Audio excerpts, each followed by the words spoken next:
कन्हैया जी, आपने मोदी जी की बात किया, योगी जी का बात किया, कहीं पे भी राहुल गांधी का बात नहीं किया। दिल्ली से आते वक्त आप मिलके आए थे क्या? और दिल्ली से आते वक्त राहुल गांधी कौन है? और सुनिए, आप इक्वालिटी की बात कर रहे हैं। कौन राहुल? आपने इन्हें कौन राहुल? हेलो, आपका प्रश्न राहुल गांधी के बारे में क्यों नहीं बताएं? बस यही है, और कुछ है? हो गया। इक्वालिटी की बात करते करते आपने सिर्फ बीजेपी को टारगेट किया, जो 5 साल से अभी आई है। 60 इयर्स जो बाद में कांग्रेस ने किया, उसका कुछ नहीं देखा आपने, उसका एक भी नहीं देखा। जो दिखा योगी जी, आपका प्रश्न मोदी जी। है, आप सुने ही नहीं, आप ध्यान ही नहीं दिए। लाल बहादुर शास्त्री 1904 में पैदा हुए, मुगल सराय में पैदा हुए, 1952 में रेल मंत्री बने, और एक बार रेल दुर्घटना हो गई थी तो उन्होंने कहा कि हम इस्तीफा दे देंगे। ये 2014 से पहले की घटना है ना? ये 2014 से पहले की घटना है कि 2014 के बाद की घटना है? 2014 के बाद जो हुआ कि मुगल सराय स्टेशन का नाम बदल करके दीनदयाल उपाध्याय के ऊपर रख दिया गया। तो आप मुझे बताइए कि इस देश में जो सरकार है, सवाल उससे पूछा जाए कि नेहरू से पूछा जाए? आप बता दीजिए। ये तो वही बात हो गई ना, इस पे हमने बात की, हमने कहा आपको। देखिए, ये एकदम जानते हैं संबित पात्रा स्टाइल सवाल है। ये क्यों है इसको आप समझिए। आप जो है आप मुझे ये टैग करना चाहते हैं कि आप 2014 में जो हो रहा है उस पर ही सवाल कर रहे हैं। नहीं, थोड़ी सी जहमत उठाइए। मैं उम्मीद करता हूं कि आपके पास एंड्रॉइड फोन होगा, और आजकल 4G स्पीड भी जियो धन धनाधन दे रहा है, तो आप जो है उसको खोलिए और आप जो है मेरा टाइमलाइन 2014 से पहले जाकर के चेक कर लीजिए कि क्या एक भी सवाल हमने मोदी जी से पूछे हैं। एक भी सवाल हमने मोदी जी से नहीं पूछे हैं। जो भी सवाल हमने पूछे हैं माननीय डॉक्टर मनमोहन सिंह से पूछे हैं। यही हमारी जिम्मेवारी है बतौर नागरिक, बतौर citizen of this country. It is our responsibility to ask the question to the power. माने कमजोर से सवाल तो कोई भी पूछ सकता है। कमजोर से सवाल पूछने में क्या है? जो पावर में बैठे हैं उनसे सवाल पूछिए। आप बताइए, आप कह रहे हैं राहुल गांधी, क्यों नहीं? राहुल गांधी प्रधानमंत्री हैं देश के, क्या है? अरे जब प्रधानमंत्री हो जाएंगे तब राहुल गांधी से भी सवाल पूछेंगे, इसमें क्या दिक्कत है?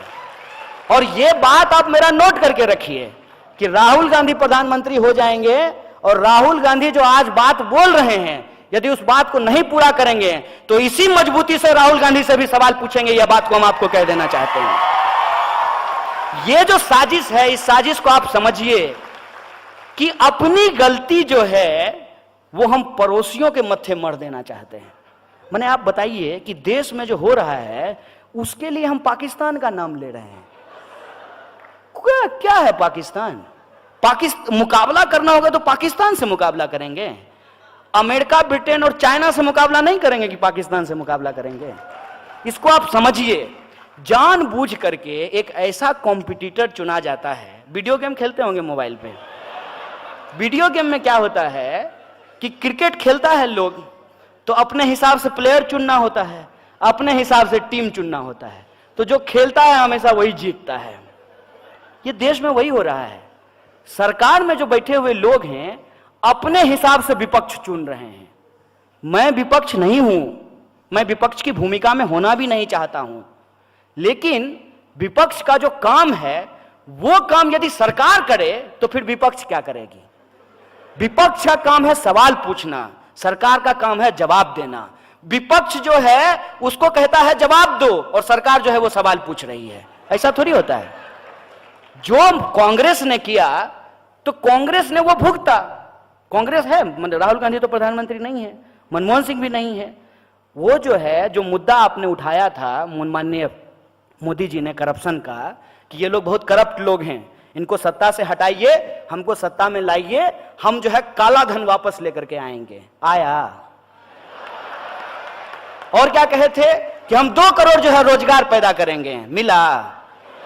बोले थे महंगाई कम कर देंगे। जाते हैं ना तो हंसता हुआ नूरानी चेहरा प्रधानमंत्री का पेट्रोल पंप पे देख के लगता है कि काश जो है, काश मोदी जी का, जैसे उन्होंने प्रचार में 3D फोटो मोदी जी का घूमता था एकदम ऐसे चलते हुए 3D। हमको तो मन करता है कि पेट्रोल पंप वाले को कहें कि यार यहां भी 3D फोटो लगा दो प्रधानमंत्री का। कम से कम ये देख के तो महसूस हो कि असली प्रधानमंत्री हैं, देख रहे हैं। पेट्रोल का दाम जो बढ़ रहा है वो रोज देख रहे हैं, ये एहसास तो हो। ये सवाल किससे पूछा जाए बताइए? वो जानते हैं क्या करते हैं? ये सवाल वो जेएनयू पे के ऊपर रख देते हैं, ये सवाल वो हमारे ऊपर रख देते हैं। ये सब आप तो माने आप शरीफ आदमी हैं, आप बहुत अच्छे तरीके से पूछे हैं। लोग जानते हैं हमको क्या कहता है? लोग तो कहता है कि ये क्या बोलेगा, ये तो देशद्रोही है। अब बताइए, ये भी सवाल सरकार से पूछना चाहिए जो हमसे पूछ रहा है। देश में गृह मंत्री हैं, कड़ी निंदा करते रहते हैं इसे हाथ हिला के। देश में जब गृह मंत्री हैं, देश में कानून है, देश में न्यायपालिका है। अगर हमने देश के खिलाफ कुछ बोला है तो हमको पकड़ करके जेल में डालिए। टैक्स का पैसा तो आप बर्बाद कर रहे हैं साहब, कि हमको जेल में डालने की बजाय हमको बॉडीगार्ड देकर के देश दुनिया घुमा रहे हैं, देश घुमा रहे हैं। ये सवाल किससे पूछना चाहिए? सरकार से ना, कि देश में अगर कहीं कुछ हो रहा है गलत, कुछ भी गलत, अगर मान लीजिए किसी ने नारेबाजी कर दी है, हम तो नहीं किए हैं, अगर किए होते तो आपको भरोसा दिला देते हैं। ये लोग डर की सत्ता कायम करना चाहते हैं, लोगों के सामने एक ऐसा तोहमत लगाते हैं कि लोग चारों खाने चित हो जाएं।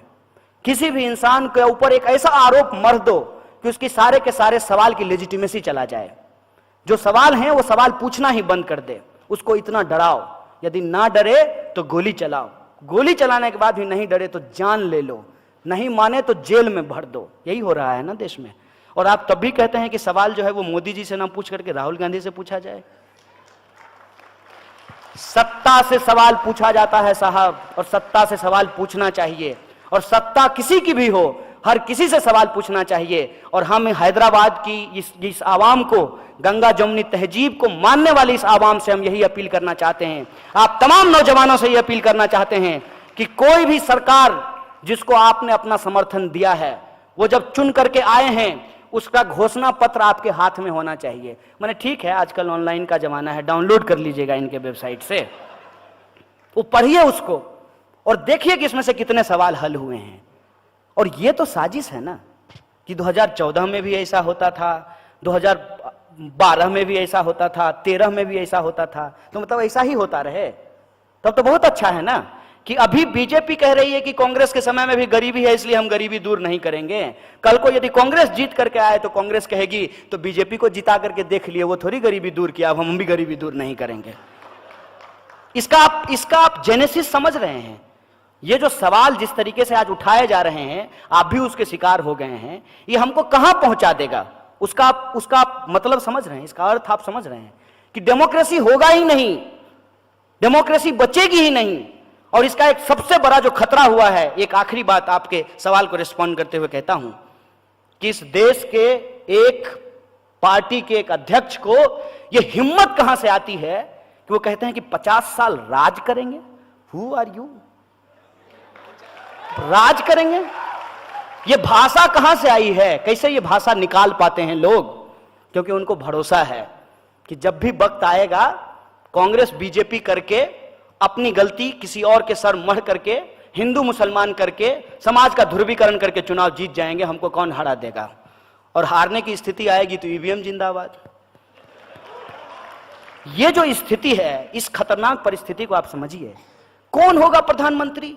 कौन होगा प्रधानमंत्री? अरे ये कोई माने रॉकेट साइंस है कि आपको समझ में नहीं आ रहा है कि कौन होगा प्रधानमंत्री? अरे जिसको जनता चुनेगी वो होगा प्रधानमंत्री, इसमें कौन सी बुराई है? लेकिन ये सवाल कैसे प्रोजेक्ट किया जा रहा है? ये सवाल ऐसे प्रोजेक्ट कर रहा है जैसे 2019 में चुनाव नहीं होगा, पार्लियामेंट्री डेमोक्रेसी नहीं होगी, WWF का फाइट जो है राहुल गांधी होंगे और दूसरे तरफ जो है मोदी जी होंगे, दोनों के बीच में फाइटिंग होगा और जो फाइटिंग जीतेगा वो देश का प्रधानमंत्री बनेगा। ऐसा है क्या?